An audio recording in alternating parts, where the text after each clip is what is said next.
La deuxième loi, c'est que l'homme est un pécheur et il est séparé de Dieu. Ainsi, il ne peut pas connaître ni découvrir le plan de Dieu pour sa vie.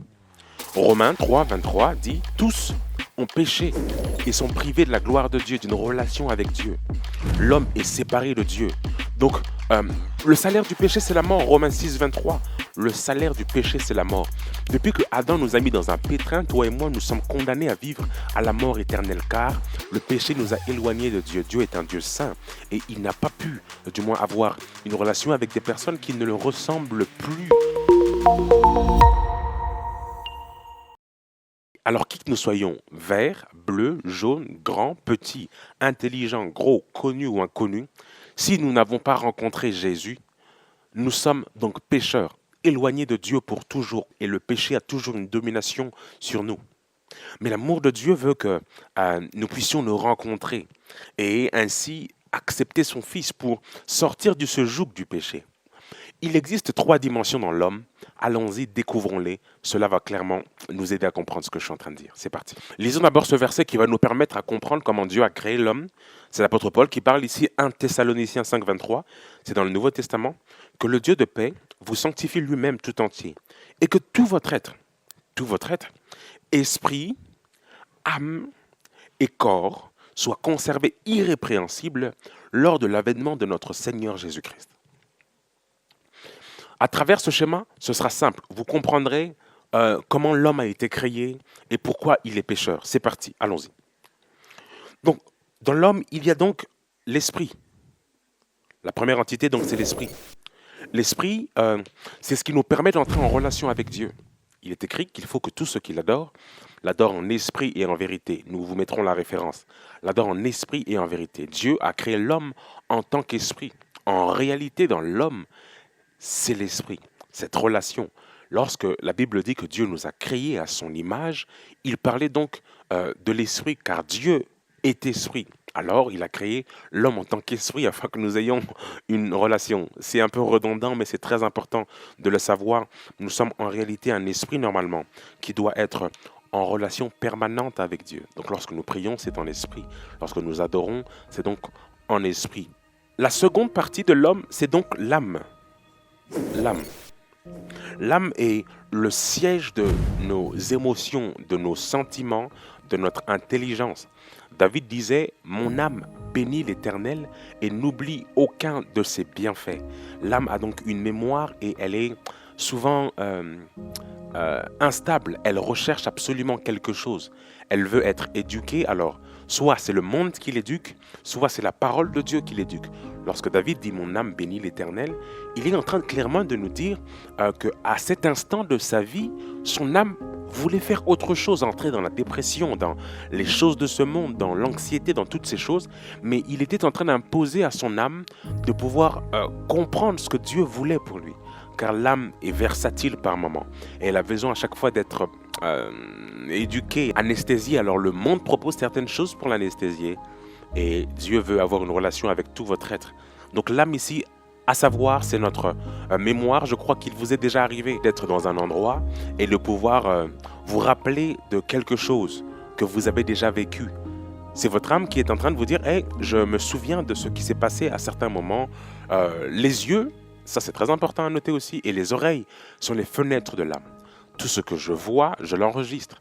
Tout ce que j'entends, je l'enregistre. Mon âme l'enregistre et se plaît à l'écouter ou pas.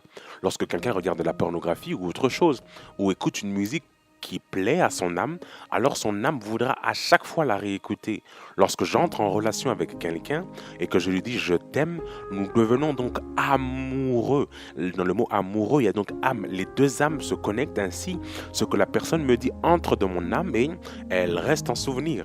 Lorsque quelqu'un se souvient de son ex, une période un peu difficile, donc c'est l'âme qui se souvient de la bonté ou des événements qui se sont passés dans son âme. Certains traumatismes de l'enfance vous les avez dans votre âme parce que vous vous souvenez comment on vous a peut-être fait du mal ou comment on a peut-être fait du mal à un de vos parents ou un événement traumatisant est resté dans votre âme. Les yeux et les oreilles sont les fenêtres de l'âme. Alors l'âme vit toujours en fonction de son passif et elle réagit, elle crée des barrières en fonction de ce qu'elle a vécu peut-être. Alors il y a des personnes qui ont des boucliers, qui ne veulent pas toujours entrer en relation ou faire certaines choses. On parlera plus en profondeur de l'âme, mais c'est un point super important. L'âme est versatile et elle nous aide des fois à faire des choix et des mauvais choix en fonction de la colère, en fonction de la joie qu'on peut ressentir. Une musique peut nous donner... Il y a pas mal de choses que je voudrais dire. Restez connectés, cette plateforme est la vôtre. Donc l'âme est donc le siège de nos émotions, de notre intelligence et de nos sentiments. Très bien. La troisième entité, c'est donc le corps. Le corps est donc l'autorisation qui vous permet donc de venir sur la terre. Lorsque Dieu voulait sauver l'humanité, il savait qu'il ne pouvait la sauver du ciel. Il a créé une règle simple. Toute personne qui est sur la terre doit porter un corps pour pouvoir interagir avec les humains. Alors, il fallait que Dieu descende en la personne de Jésus, portant un corps physique pour régler un problème d'humain. Très très important. Ainsi, notre corps nous permet de venir sur la terre et de faire des opérations parce que c'est la seule autorisation qui nous permet d'être sur la terre. Lorsque nous nous asseyons, lorsque nous serrons la main à quelqu'un, en fait, nous venons dans ce monde matériel, bien que d'abord nous soyons immatériels au travers de notre esprit. C'est un peu complexe, mais c'est très très important à savoir. Dans notre corps, il y a aussi donc la chair à ne pas confondre avec le corps. Le corps, c'est donc cette autorisation qui nous permet d'être sur la terre. Et la chair a des désirs aussi. Elle demande quelque chose. Nous avons présenté donc ces trois entités. Lorsqu'une personne n'a pas accepté Jésus, son esprit est donc dégénéré. Oui, il n'y a plus donc de relation avec Dieu. Tout ce que Dieu veut lui dire, elle ne l'a pas. Et c'est le cas de toute personne qui n'a pas accepté Jésus. Il est pécheur. Nous sommes pécheurs parce que notre esprit est dégénéré. Ainsi, nous n'avons plus de relation avec Dieu. Tout homme qui vit sans l'esprit, donc vit avec son âme et son corps. L'âme ressentira toujours des choses et elle a un vide. Quelqu'un a dit, il y a dans le cœur de l'homme, vous verrez dans la Bible, le mot cœur et âme sont un peu des synonymes. Il y a dans le cœur de l'homme un vide en forme de Dieu. Alors, cette insuffisance ou ce que l'homme ne peut pas combler, il le comblera avec toutes sortes de choses que le monde va lui proposer. Que ce soit l'alcool, la musique mondaine, que ce soit les soirées, que ce soit le meurtre, que ce soit la haine, que ce soit l'appartenance, que ce soit... Toutes ces choses seront combinées à pouvoir donner à l'âme des anesthésiants pour lui rappeler qu'elle n'a pas... Elle doit juste être par moment abreuvée. Mais toutes ces choses viendront encore créer une dépendance à nouveau. Quelqu'un qui fume, cela se passera bien pour lui dans son âme pendant quelques temps. Et puis après, quand cela se dissipera, il en voudra encore. Il y a comme un cycle répétitif dans l'âme parce qu'elle recherche quelque chose. Et quand j'ai pas fini de coucher avec cette fille, je chercherai une autre fille. Et quand cette relation n'est pas assez stable, je chercherai peut-être à tromper.